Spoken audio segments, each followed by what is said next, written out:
Hello mga kahirap, magandang umaga po sa inyong lahat. Sa ngayon po, mayroon akong nasaksihan na isang may kapansanan na namumulot ng basura na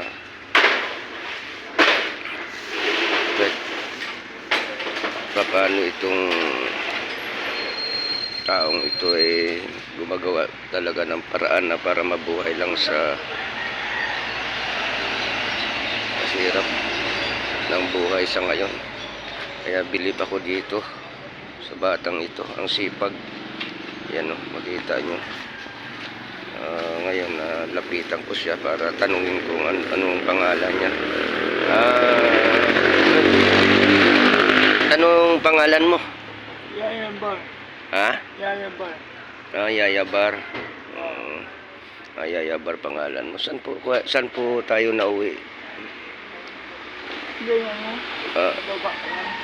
Dyan sa langgam, pababa lang. Hindi, yung apat yan. Kuya ako. Ito yung dala-dala niyang karito, no? Na paano na itutulak niya. At isa lang na kamay ang nagmamaniho. Ito Mahawak. Balik na yun. Yun. Bubong. Balik. Bali daw. Ano,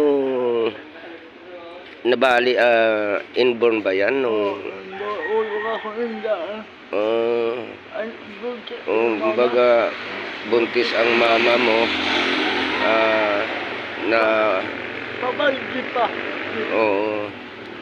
baga na tumbang mama mo tapos nasapupunan ka kaya ganun ang nangyari. Ninusuyak. Bundi. Ngayon tanungin kita sa isang araw magkano naman ang kinikita mo diyan sa pamumulot-pulot ng basura? Ayaw baboy, ibiyak, upa bahay. Nangungupahan ka. Ilan po ba kayo na magkakapatid? At kami, walang isa ko. Apat. Walang isa ko babae. May anak kuha. Walang. Tapos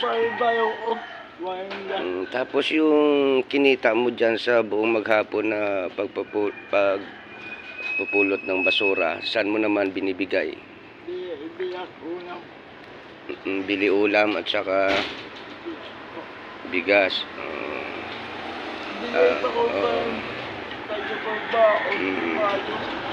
Guys, mga kahirap, minsan daw may mga babait naman at magandang kalooban na pag siya'y namumulot ng basura, lalo na kung nakapasok daw siya doon sa loob ng subdivision na si Joseph, mayroong mga nagbibigay sa kanya na mga homeowners din dahil nga dito sa sa kanyang kapansanan. Siya pala si Yabar. Yabar ang pangalan mo, no? Yabar. Kaya mga guys, ito paano bigyan ko siya ng pangkape.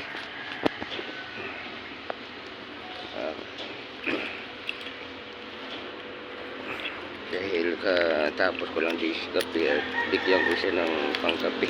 May kape dito na 5 piso. Ayan. Ito. Ikape mo yan. Ikape mo, ha.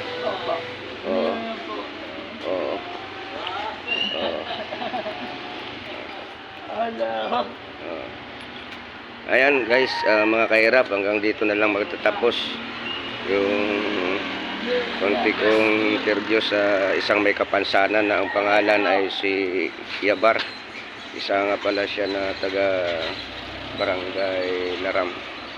Ayan o. Paggabi ka? Puro naman paggabi, wala sa araw. Ayan guys. Hanggang dito na lang po magtatapos ang aking konting interview sa kay Mr. Yabar na may kapansanan na siya ay tutulak gamit ang isang kamay lang. Magandang umaga po muli sa inyo mga kahirap. Bye-bye. Ayan.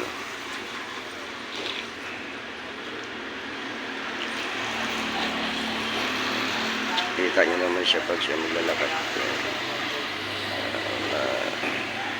Kaya mga guys, sundan nyo muli yung part ko sa pag-interview ko sa kanya. Maraming salamat.